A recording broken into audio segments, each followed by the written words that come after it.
சீர்காழி அடுத்த 23 ஆலங்காடு அனைத்து கிராம மக்கள் சார்பாக மயிலாடுதுறை மாவட்ட ஆட்சியர் அலுவலக வாயிலில் பத்திரப்பதிவு செய்த இடத்தில் அத்துமீறி நுழைந்த ஆக்கிரமிப்பு செய்தவர்களை கண்டித்தும் சுமார் 80 ஆண்டுகளுக்கும் மேலாக நிலங்களை சாகுபடி செய்யும் நில உரிமையாளருக்கு நிரந்தர பட்டா வழங்க ஆணையிட வேண்டியும் அந்த நிலங்கள் அத்துமீறி நுழைந்து ஆக்கிரமிப்பு செய்திருப்பவரை வெளியேற்ற கோரி மக்கள் மசோதா கட்சியின் சார்பாக வருவாய்த்துறையை கண்டித்து கண்டன ஆர்ப்பாட்டத்தில் ஈடுபட்டனர்.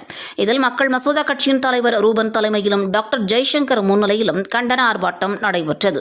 இந்த ஆர்ப்பாட்டத்தில் 23 ஆலங்காடு கிராம பொதுமக்கள், கிராம தலைவர்கள், நிலப்பண்ணையார்கள் என அனைவரும் கலந்து கொண்டனர். வருவாய்த்துறை மற்றும் ஊராட்சி நிர்வாகத்தை கண்டித்து கண்டன கோஷங்களை எழுப்பினர்.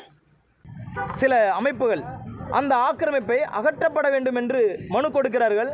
மனுவின் அடிப்படையில் அந்த இடத்தை ஆய்வு செய்கிறார்கள். வருவாய்த்துறை ஆய்வு செய்கிறது. சான்று எங்கள்கிட்ட இருக்குது. அந்த சான்று ஒப்பத்தின் அடிப்படையிலே உங்களுக்கு பட்டா வழங்கப்படும் என்று அவர்கள் கூறுகிறார்கள். நாங்களும் காத்திருக்கிறோம். ஒரு வாரம் காத்திருக்கலாம், ஒரு மாதம் காத்திருக்கலாம்.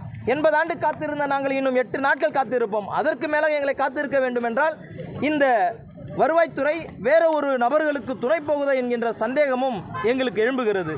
இந்த இடத்திலே மக்களுடைய ஒற்றுமையை சீர்குலைப்பதற்கும் சமூகத்தில் நிலவுகிற மனித உரிமைகளை மீறுவதற்கும் அவர்கள் துணை போகிறார்கள் என்பதனை அறிந்த பிறகுதான் இந்த மாபெரும் வன்மையான கண்டிக்கிற ஒரு ஆர்ப்பாட்டம்